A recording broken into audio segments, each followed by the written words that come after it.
Ви благодарам, председателе. Почитуване колешки, слушајќи ве, човек ќе добие впечаток дека вие живеете во некоја друга земја каде што се е розово, а во моментов таква држава не знам ни дали постои.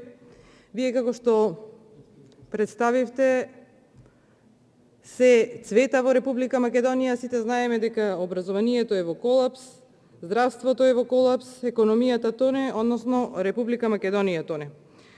Капиталните расходи за буџетот за 2021 година се за 10 милиони евра помали од предвидените за буџетот за 2020 година. И чувството на граѓаните според кое за време на СДСМ ништо не се гради ќе продолжи и во нареднава 2021 година. И тоа многу убаво се гледа на еден графикон каде што е представено како се движеле капиталните расходи од 2008 до 2020 година. 2020 е се најниски капиталните расходи. Ви рекле, го гледам и колегата тука, па ви помага да користите ни тези на кои што мислевте дека добивате, меѓутоа користејќи ги, набројувајќи ги објектите кои што се изградени во изминатиот период од страна на владата на ВМРО ДПМН, меѓутоа добро е да се гради и во овој период ние она што го велиме добро е да градите. За разлика од претходно, ниту една капитална инвестиција нема.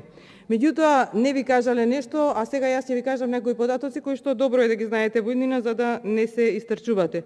Почитувана колешке, најголемиот проблем на Социјалдемократскиот сојуз беше што луѓе блиски на Социјалдемократскиот сојуз, односно финансиери на вашата партија, престана да зајмаат кири заради тоа што одредени објекти, одредени државни институции добија своји објекти. Еве само да ви кажам, за зградата на Уставниот суд годишно плаќале 79.700 евра. За зградата на АЕК годишно се плаќале 92.040 евра.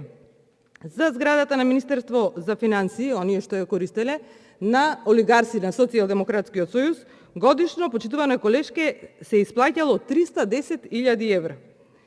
За Биро за јавни набавки годишно, почитувани колеги, исплаќале 66.600 евра. За јавното обвинителство, каде што на времето било сместено, годишно плаќале 156.000 евра.